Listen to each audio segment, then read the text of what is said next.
welcome to the REI RockStar podcast, episode number 1. This is the very first time we're doing this. So excited to be here, guys. My name is Nick Bauer. You're a real estate investing coach. This is my buddy Jeff. How you doing? I'm doing great. Awesome. Thanks for being here, man. Guys, get ready to learn how to build massive wealth through buying and selling real estate for profits and make that serious lifestyle change. Remember, it's not about the money. It's about the freedom. We passionately believe that this business can offer the freedom to do whatever the hell you want to do in life, whenever you want to do it, how often you want to do it. Jeff, what does freedom mean to you? Freedom means the ability to do what you want to do when you want to do it and have nobody looking over your shoulder. Be your own boss. That's right. Attend your kids' soccer games. That's right. Go on trips when you want. That's right. Retire when you want. Well, some of us may never retire. But that's the thing. I was just actually talking to my uncle not too long ago, and I said, I got this grandioso plan in 5 years. I'm going to be in the woods, and I'm never going to talk to people ever again, and I'm just going to live out the rest of my days all by myself. And he goes, no, you're not. I'm like, what do you mean? I can totally do that. He said, no, you're not going to because it's not in your blood. Yeah. You're always going to continue to do this. And I thought, you know what? That's right.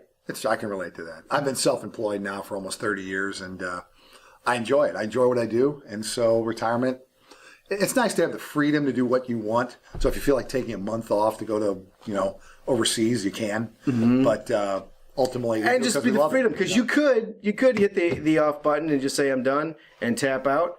Having that choice actually makes it seem like we don't have to wear the ball and chain to go to work and have that thing around our neck keeping us here. That's the beauty of real estate too, because real estate can give you that choice. It's the ultimate passive investment, I think. Absolutely. So, guys, today's program is powered by the Southside Investment Club, where we talk about all things real estate and real estate investing right here in St. Louis, Missouri.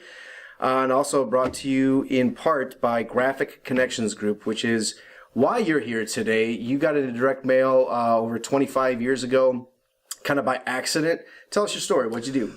I started, I've been actually in the printing business for about 30 years, and I started my own company in 1992, and I'm an engineer by training, and I did that for a couple of years, but I realized I didn't like it, that my passion was in marketing and sales, and I wanted to be self-employed, just what Nick just talked about, have that freedom. I've had that passion pretty much my whole life.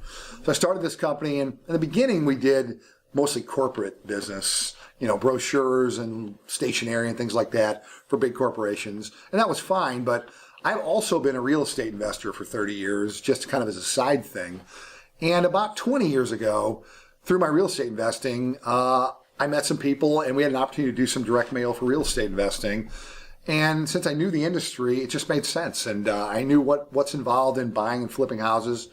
And so doing marketing for that industry made sense. And that's grown for the last 20 years, and it's become a main part of our business now. And we do most of what we do is for the real estate industry now. That's pretty cool. So let's talk about, you said you've been a real estate investor for 30 years.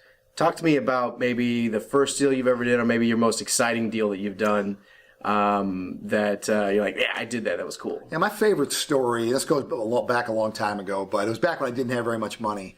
And I'd gone to a seminar, and a guy was teaching a concept to look at vacant houses and find a way to assign vacant houses. You might call that wholesaling these days, but it was an assignment contract. But anyway, long story short, we literally walked the streets in bad neighborhoods where the houses were vacant, wrote down the addresses, then went to the property tax records and looked up the names and found out who owned the properties and physically called them on the phone and found out, if they owned it and if they're interested in selling their property. And we tracked the time. And I remember it took me, my brother and I did this together. It took us 40 hours to get one deal, 40 hours of our personal labor. And we made $5,000 on that deal, an assignment contract, didn't put any money up. I just had one piece of paper, turned it over to the title company, and we made a $5,000 check in between. And I thought that was really cool, and that gave me some money to work with, to start with. And then after that, we started doing direct mail, and instead of walking the streets, we started mailing to find properties.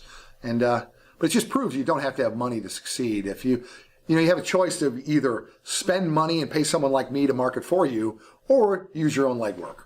And either way is okay. And if you're getting started, you don't have a lot of money, the legwork works just fine. Absolutely. So yeah, that's a great point. When people ask me, should I be spending money to market my business, and or maybe I don't have a lot of money to spend, what do I do? And I said, well, if you want free, you got to roll up your sleeves. You got to pound the pavement, put your bootstraps on, lace them up tight, walk the streets. if you have a couple bucks that you'd like to invest in your company, because I think direct mail is an investment, it's not necessarily an expense.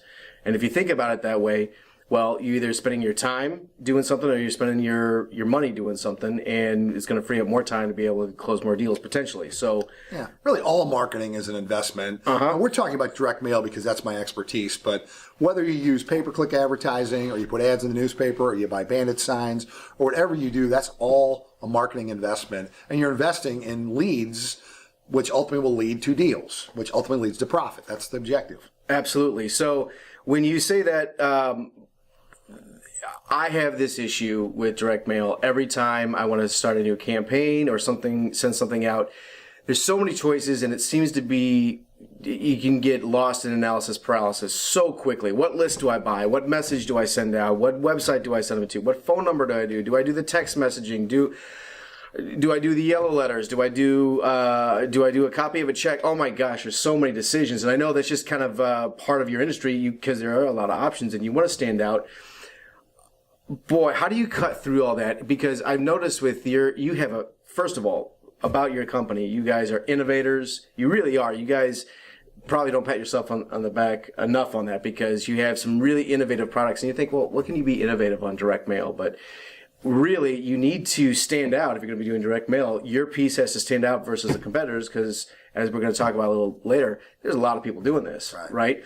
But how do you train your team, and how do you do that so that it makes it easier? Because when I call and I want to send out a mailer, it's so much easier with your staff versus if I'm just sitting in front of my computer thinking, okay, what list and blah, blah, blah, blah, blah. You guys have an awesome staff that you have to help people get through that, because there's so many decisions that you can make that you could just get lost immediately before you even get something out, before you even make your second or third decision, like, oh, I quit, I'm going to go get a cup of coffee because I don't know what to do.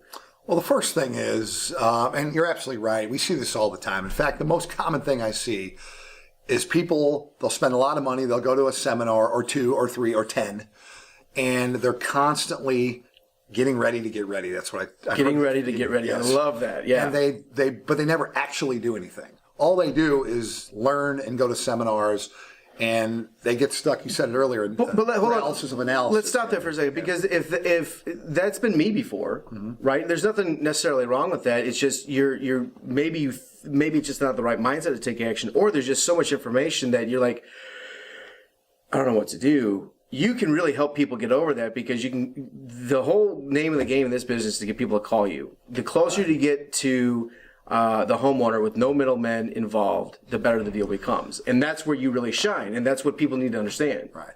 I mean, I've been very successful in my career in a lot of different areas. And there's a lot of reasons for that. But I think one of the biggest things is I've always been kind of a ready, fire, aim kind of a guy.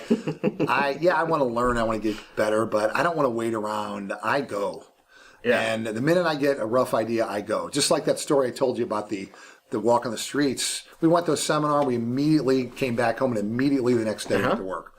I've always been that way. So that's my best advice: is go do something. Now, it can be very complicated, but it doesn't have to be very complicated. Okay, really, marketing's boiled down to very simple concepts. Number one, you need a list. Okay. If you're going to do direct mail, you need a list, okay? So yeah, you got to get a list. We can help you find a list. It's not a hard thing to do. Because in real estate, it's not that complicated. You can make it complicated, but it doesn't have to be.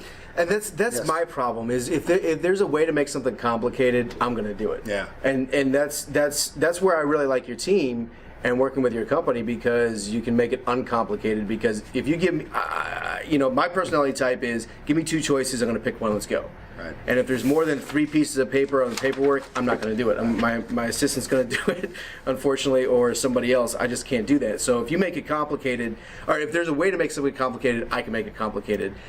And that can hamper me from making decisions on stuff. And that's why I like working with you, because you can make it uncomplicated. It's just like, look, here's what we're going to do, here's what we're going to do, here's your 2 or 3 options on each stage, boom, let's go. Right. That's it. You need a list.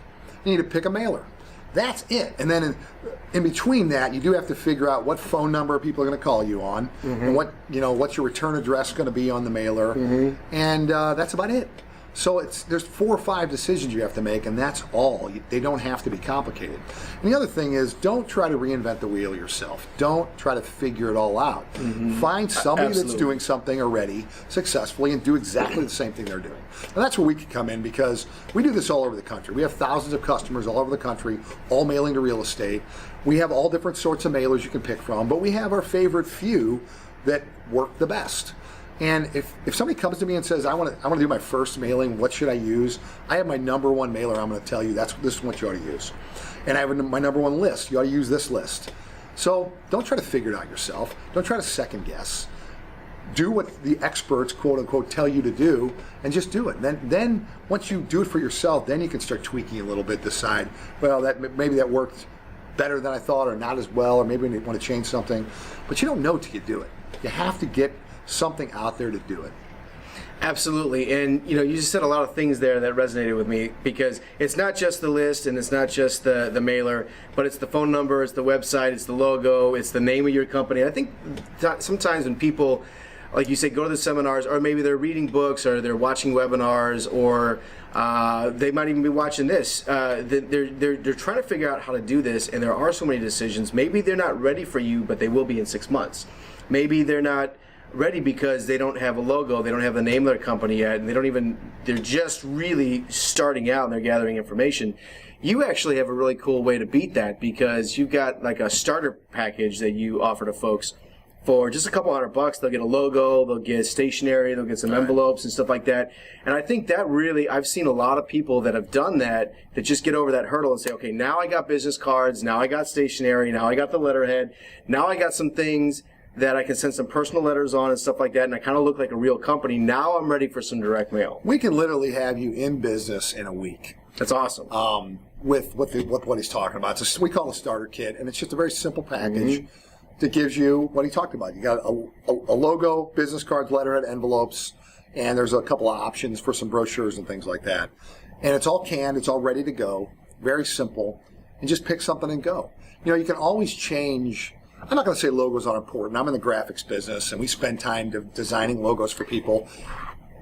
Your image is important, so don't get me wrong. However, when you're just getting started in the real estate business, it's 2% of what you need. Exactly. And check it out. If you really think about it like this, if you're trying to get in touch with motivated sellers, people that need to sell their house, think about why they might need to sell their house. Maybe they can't afford it anymore. Maybe they inherited it. They live in California, and they can't come in town to take care of it. My favorite story is a house that we bought a couple years ago. The guy lived in St. Charles, and the house he inherited was in South City. And he held on to this thing for 2 years. And every weekend he drove in to cut the grass, check the mail, change the furnace filters, try to clean out the house, do all that kind of stuff. For 2 years he made that drive. And by the time we got to him, he was done. He just wanted to hand me the keys. I wrote him a check, and we got the house because he was done. He didn't care what my logo looked like. That's the whole point. He didn't care if it was blue, if it was white, if it looked like a Microsoft Word high school project from 1994. He didn't care. He just didn't want this house. And I'll give you a little tip, too. We do business, as I said, all over the country, and I attend some masterminds with some very successful people. And I am amazed, but there's about a third of the people in the room, and I'm talking guys that are making hundreds of thousands of dollars a year flipping houses, that do not even have business cards. And they don't even want business cards. They say they don't need them. They got everything on their phone. They live their life on their phone. Yeah. And I wouldn't necessarily recommend that personally. Yeah. However, they're doing it, to Nick's point, it's 2%. They're doing it. There's plenty of people that will sell you their house, and they don't care what anything. I rarely have a business card on me, but here it is, and you guys actually printed this for me. But yeah, I rarely have these. And I go to networking events all the time, and people say, why don't you have business cards? I just forget, honestly. I need to have them on me, but it is good to have. It's important. The point of this whole thing is, don't let all these insignificant decisions, the name of your company is not that important. Come up with a name, start an LLC, get a phone number, and go. Yeah. That's it, And you can change that stuff later if you absolutely don't like it. And I've done that before. But yeah, you're right. The point is, just get going, get started on something. And I like your starter kit, or your starter package, because that can help just get that up, get you up going in a week. Now you're ready for, and one of your starter packages actually has your first mailer out the door too, right? And that's awesome. So, guys, oh, and by the way, there's a 15% discount if you click the link here there's a 15% discount that you can get through contacting Jeff on that. That'll save you some money out the door, and that'll get things going. I want to move on now here to a segment for we call this the Wall of Shame. Whenever we buy a house, we always try to take like one or two trinkets from it, some smalls, as kind of a memento of the house. And I've got 2 items here for selection here today that I want to talk about. We buy a ton of houses, and sometimes owners leave stuff behind.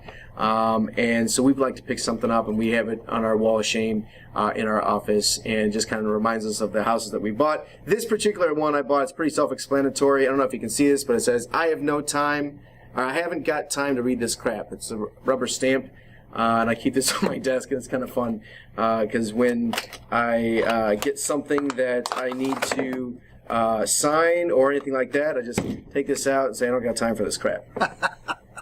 So that's my little momentum here. I think I have to get me one of those. Yeah, it works on a lot of things, like on bills, on statements and all that kind of stuff. I just don't got time for that. So this one's actually a little bit cool. I would not say this is a Wall of Shame item, more of kind of like a Wall of Fame item. This was from the first recreational property that I ever bought, and this was a piece. This guy was kind of like the original woodsman. Okay, he was a World War II guy, America's Greatest Generation. Just a really, really, really, really, really neat guy. He was kind of actually one of my surrogate grandfathers. Just that kind of figure in my life. I still have dreams about him to this day because I used to, in the summertime, go to this house. When he passed away, I contacted the family to offer to help sell the property, and they actually ended up offering it to me, and I ended up buying it. And so one of the items that I picked up from that particular property was this. And you might say, what is this? Well, this is a cedar tree that he had cut down. And he was very crafty. He did a lot of really cool stuff. Really neat guy. And he shaved it. And I don't know if you can see here, but there's lots of rings in this particular cedar tree. And even with my eyes, I can't see this. He was a lot older than me. But he painstakingly counted all the rings in this particular cedar tree. Put an epoxy seal on it, and he counted 92 rings on this particular thing. There was 2 of these inside the house. This one was 92 years old, and the other one was 114 years old. And I've got them sitting out as a display on my desk. But you see all kinds of really interesting things. And we talk about investing in houses and making money and making a $5,000 assignment fee or making 40 grand on a flip or $500 a month in cash flow.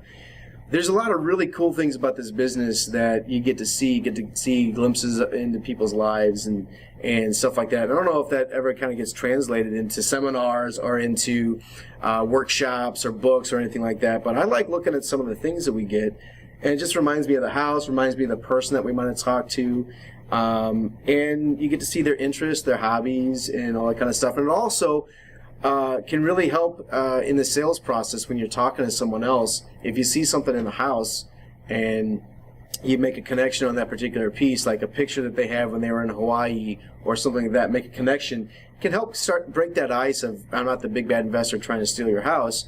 I'm here to maybe help you, and I can buy this house. I can put a couple nickels in my pocket and get you to where you want to go as well. Mm-hmm. So anyway, we've got a Wall of Shame, a huge Wall of Shame in our office here, and every episode I'm going to take 1 or 2 items and explain it to the house, the person, and why I particularly chose this particular item. And this is probably one of my favorite things. And again, it's probably not a Wall of Shame item. It's probably a Wall of Fame item because I'm really proud of this. But it's a kind of a cool little memento. Again, 92 years old, and you wouldn't think it because it was only about this big around. But just kind of a cool little item. Yeah, I had no idea cedar trees didn't get bigger than that. Yeah, you'd think a 92-year-old tree would be like this, like up in the California redwood forest. How you can't even hug them. You can drive drive a car through them. So, all right. So that's it for the Wall of Shame item. Let's do some last-minute advice, tips, and tricks, and maybe go into the math of direct mail. Yeah, one of the things that we see all the time is people just don't understand the math of marketing. It's not just direct mail, it's marketing in general. Mm-hmm. But again, we're specifically talking direct mail today. So let me just give you what I'm talking about here. As I said, I do business on a national basis, and so we hear the kind of results people are getting all over the country. And I can tell you some numbers that you'd be interested in. On a national basis, it takes about 25 leads to close one deal on average. It also takes, some people might do a little better than that, some people a little worse, but on average about 25. I think that'd be safe to say 25. Someone's just starting out. If you get 25 calls or 25 emails, 25 leads, you could muddle your way through to close at least one of those deals. Yeah. Absolutely. The better you get, the longer you've been in the business, more you know how to communicate with people, and conversion rates and all that kind of stuff, being strong on the phone and strong at the home, that can go down for sure. But let's take 25. The best I've ever heard is 1 out of 10, by the way. I've never heard anybody do better than that. But anyway, 1 out of 25. So then the second thing is response rate to a mailing. When I talk about that, I mean, if you put out so many pieces of mail, what percentage gets of open? people are going to actually, not just open, but open and call you? Oh, call. Okay. Yeah, call you or email you or text you or however you want them to Absolutely. call you. Okay. Right? And on a national average, 1% is a good number to use. That means that 1% is 1 out of 100. So here's where the math of direct mail comes in that people don't get. So if you're just starting out and you need 25 leads to close a deal, and 1 out of 100 is what you're going to get from your direct mail, that means you're going to have to mail 2,500 pieces to get 25 leads. 1% of 2,500 is 25. So To close one deal. So think about that. And let's just, so how much that's going to cost you, because that's the next obvious question. Again, it's all over the place, but on average, we see people spending between 50 cents and $1 per mailer, depending on the kind of mailer they do. So let's just use $1 as the worst case scenario. 2,500 times $1 is $2,500. So you're going to spend $2,500 to make one deal. Now, how much profit are you going to make on one deal? Well, again, national averages, I can tell you, wholesale, and I just came from a conference a couple of weeks ago. We asked about 80 people to raise their hand. How much do they make on a wholesale deal? And almost all of them said they make more than $10,000 per deal wholesale. Retail, I just read a report from 2017 nationally that said the average retail flip, and I'm talking about somebody that buys it, fixes it up, and flips it at retail, is $68,000. There's 208,000 houses flipped in 2017 nationally. Average profit, $68,000. That's crazy. It blows my mind. But Yeah. So back to my point about the direct mail. So whether it's 10,000 or 68,000 or somewhere in between, if you spend $2,500 and you walk away with between 10 and 68,000, are you happy?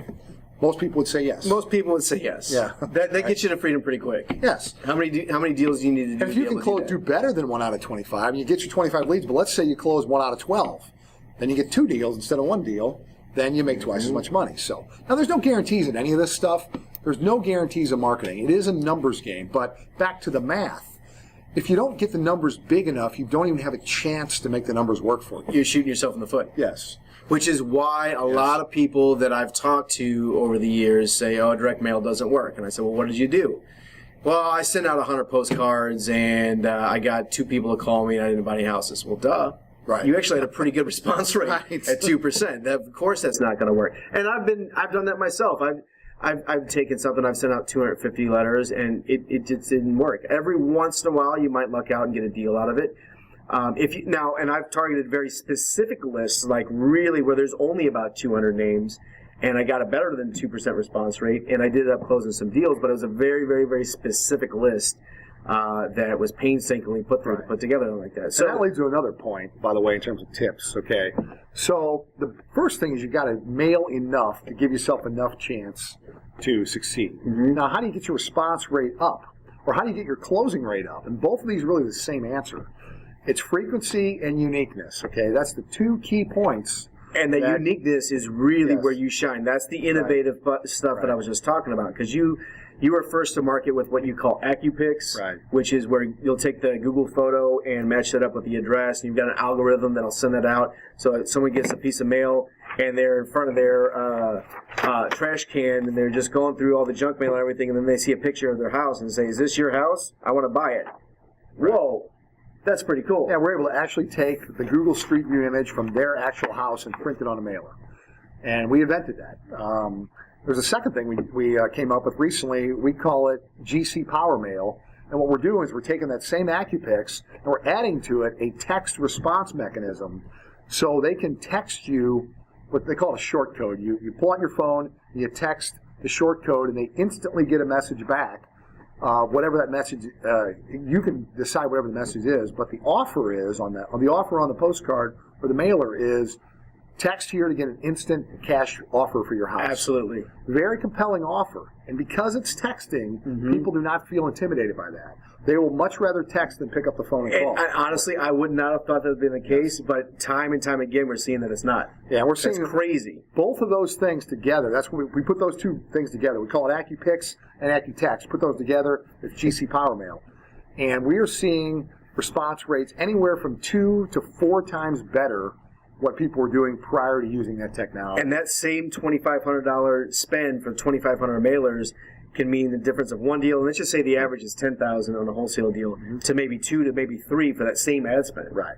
That's awesome. And that's the whole point. Is so by hitting people, when I say frequency, it means hit them more than once. Don't buy a list and mail to them one time and forget them. Mail to them 2, 3, 5, maybe even 10 times. There's no necessarily right answer. The rule of thumb in direct mail is keep mailing the same offer to the same list until it stops working. And that's different for every list and it's different for every offer. You don't know that until you do that yourself. Just keep doing it. And then eventually it will run its course and eventually that list won't pull anymore. And then you buy another list and then you do it again. Absolutely. But hit them at least 3 times. And why do we do that? Because Nick mentioned it earlier. There's a ton of competition in this market. In fact, that same report I'm talking about, 2017 was the most number of flips ever in the history of house flips. That's crazy. 208,000. And there's more people doing it than ever before. And that's because in every city in America, there's a seminar every weekend teaching people how to flip houses. You see it on TV. How many shows are there on TV about flipping houses? Yeah, there's a lot. Yeah. And so there's tons of competition. But so it doesn't mean that it's dried up. It doesn't mean that you've missed the boat. It doesn't mean anything. It just needs to be smarter, better, faster. Right. You've got to compete. You've got to beat those other guys out. But the good news about competition is most of those people are going to fall into the trap we talked about earlier in the paralysis by analysis, and they're not going to do anything, or they're going to mail one time. They're going to mail a postcard one time, 100 postcards, and they're not going to give anything. Call me, and they're not going to do it. Absolutely. That's the end of their business. Absolutely. So the guy that's around that mails them frequently and is still there 3 months, 6 months, 12 months from now is the guy that's going to win that deal. We on our last Show Me Bus tours, we showcased a gentleman's house who rehabbed it in Soulard. Did a great job. It took a 4-family, converted it into 2 townhomes. Really, he walked through his thought process and everything. It was a really, really good tour. And I asked him, so say kind of interview style, what's your secrets, blah, blah, blah. And it really stuck out to me. He says, I unfortunately wait for other people to fail. My business relies on other people failing. That's how I get deals. And it's really the case. I mean, he's been doing it for a very long time. We've been doing it for a very long time. There's going to be people that come, and there's going to be people that go, and we just have to be the longevity and wait for other people to fail for us to continue to grow. If you use a unique mail piece and you hit someone frequently, and we'll just use this AccuPix mailer we're talking about. You're sending a mail piece to picture of the house, and that's the only one they're getting like that. And you send that to them over and over again, chances are they're going to remember you. Number one, because you're sending it more than once, where the guys that are one and done, they're gone. Yep. And by the way, those guys that are one and done, they almost all use the same crappy, cheapest possible thing they can find, which is usually a postcard. It's a small postcard. That's 90% of the mail that goes out is a small postcard that is not memorable. It's not printed clearly. You can't even understand it half the time. Yeah. Because they're worried so much. And there's spelling mistakes. Right. Yeah. Because they're worried about saving a nickel on that mailer instead of worried about making an impression so they can get the deal. Yeah. And that's another mistake people make is do not get cheap when it comes to your mailing list and comes to your mailers. Do business with somebody that's going to help you stand out from the crowd. It's going to give you better leads and it's going to give you better mailers so you can win that battle of competition. And that's also true on the back end too, by the way. We're talking front end. When I say front end, I mean the initial lead generation. That's the front end. Yep. The back end is after you have the lead, you got to try to close the deal. Well, you got to do the same thing on the back end. You got to be unique and you got to be frequent, which means you don't call them one time, and if they don't say yes right now, you're done with them. You call them over and over. You send them pieces of mail. You send them follow-up things. Maybe you drop by their house and drop off a box of candy. And when you say follow-up's the key, when I first talked to her, she was hot, ready to go. I want to sell my house today. Went to go make the appointment, did everything, and she called me an hour before the appointment saying, I'm sorry, I have to cancel. And then she went really cold. and she was not ready to sell, and I don't know, I maybe jumped the gun, blah, blah, blah, blah, blah. Well, we've been staying in touch with her for the last few months, and we'll notice that, she's really hot now. No, not, she's just not ready to sell her house yet. Excuse me. And that's okay. Because I know if I can continue to follow up with her, I'm eventually because I built this, she calls me Nick now, not Mr. Bauer. Like, she's got a relationship, and she knows that I am interested in her house, and when she's ready, I'm going to be there to come out and take a look-see at it and make her an offer, and hopefully we can buy the house and help her move to where she's trying to go. And it just follow-up is the key. Yeah, the fortune is in the follow-up. I've been selling for 30 years, and I'm just talking real estate. I'm talking selling anything. The follow-up is everything. In fact, another report I just saw that says in today's market, it takes 10 touches to finally get a deal closed and across the board in all different types of industries. That means you got to, whether it's a touch is, it's an email, it's a phone call, it's a direct mail piece, it's a TV commercial, whatever it might be. It takes 10 times before somebody finally is going to say yes on average. And that's because we're bombarded with marketing messages from all angles. And the more messages we get, the harder it is for any one person to stand out. So you have to stand out. That is the most important thing. Well, I've got one last little tip here on a mailing that I did with you a couple years ago. I believe now, and you can say that I'm wrong on this, and that's fine. You can call BS. But I believe we got a very specific list. We send out 250 letters, or pieces of mail. And I want to say we got like something stupid, like 50 calls. And here's the reason why. We used your check. When we talk about being innovative, this thing is slick. It looks like a check. And we made the amount. The reason why we got so many calls is because we mailed to a list where the houses were probably worth $30,000 to $40,000, and we made the check out for $56,000. So that's probably why we got a lot of calls. We need to make it a little bit more intuitive next time and make the check amount a little bit maybe closer to reality. But we had people calling us multiple times. We had people stopping by the office. We had people even contact their attorney and have their attorney send me a letter saying, if you are seriously interested in this house, please contact us right away. Yeah. I mean, it was unreal the amount of response. It works. The fake check letter is very effective. That's been around for a long time, and it's simply. But the way you guys do it, it looks legit. Well, it looks like you're getting a check in the mail, so people are going to open it. The direct mail is not a hard thing. It's Nick talked about the trash can earlier. People open their mail over the trash can. So your first goal is to get people to not throw it in the trash and to save it in their pile to look at later.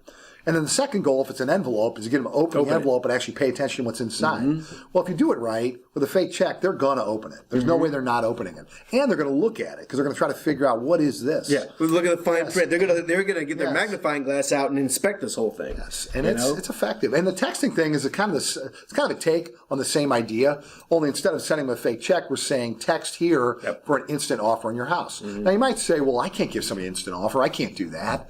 I don't know that. That's too risky. Well, then don't do it. You don't have to. You could say, hey, Mr. Prospect, thank you for your response. I need to ask you a couple of questions first, so I'm going to call you on your cell phone that I now have right now, by the way, because you just texted me. And I'm going to ask you a couple of questions, then I'm going to give you an instant offer. Yeah. And you handle it however you want. We have people doing all different sorts of things. The point is, you got to make a bold promise to stand out, and whether it's a fake check, whether it's an AccuPix mailer, whether it's a text thing, or some other unique mailer, I'm always coming up with new ones. I've got a new one on the drawing board right now that's what they call a AccuPressure mailer, where it kind of looks like an official document, and you peel the thing back to look at it, and it's really slick, and nobody has anything like it, and we're working on this right now. And we try to test this stuff first before we roll it out. I have a couple people I work with that are my guinea pigs that they're real estate investors that I know will handle leads properly, and we run stuff through them, see if it works, and if it does, then we'll roll it out to everybody else. And that's awesome. Yeah, so you have fun with it, and that's the innovative thing. It's not you're just not sending out yellow letters. You're not just sending out this. I mean, if you want to do that, you've got that, and you've got really, really compelling handwritten fonts that you guys have developed. I mean, you've really got the whole full gamut of what people want to do, and you don't have to do all those things. You just have to do one thing, get it out the door. And you then you can start getting very good on the phone. And it is a numbers game. Business is a numbers game, and I don't care what business you're in. You know, if you ever watch the Shark Tank or you watch The Profit, those are some of my favorite shows. Those guys are always talking about lead acquisition. You know, how you have to get leads into a business, and then you have to convert those leads into. It's 2 steps and the sales process. You know, and there's all different ways you can bring leads in, but in the real estate business, specifically the real estate investing business, direct mail works. There's one last point I want to make, and people miss this too, and that's, I say this all the time, but if you're not using direct mail in your real estate investing business, you are leaving money on the table. And why is that? It's because there's all kinds of electronic options out there for marketing. You can do websites, you can do emails, you can do all kinds of things. I'm not saying they don't work. They do work. However, most of your prospects in this market are going to be older people. Why are they older? Because what's an ideal prospect? Somebody's got high equity, a house that's run down, somebody's lived there for a long time. That tends to be the demographic of older people. They're people that are getting ready to retire, or maybe somebody died, or whatever. Okay, the point is it's a house that fits that demographic. Well, older people are not technology savvy for the most case, but they do like their mail. They do read their mail. That's why handwritten stuff works for older people too, because they're old-fashioned and they remember the days when people actually wrote letters to people. So if you don't use direct mail, you may get a bunch of leads with technology over here, but you're not going to ever get to the people that are only going to respond to direct mail. That's great. So you need to do both. The proper marketing system is to have a well-rounded program where you use direct mail, use electronics, and you use them in conjunction, both on the front end and the back end. And maybe you start out like Jeff did. You start out pounding the pavement, you roll up your sleeves. You might not have too many nickels to rub together to hire Jeff right out of the gates. But you do a couple deals, you get your feet wet, you get going, and now you call him up and say, Mr. Jeff, I'm ready to go. Yeah. And then you start growing your business, investing back into it. And then all of a sudden, you know, my buddy Craig likes to say this. He likes to say he's a 5-year overnight success.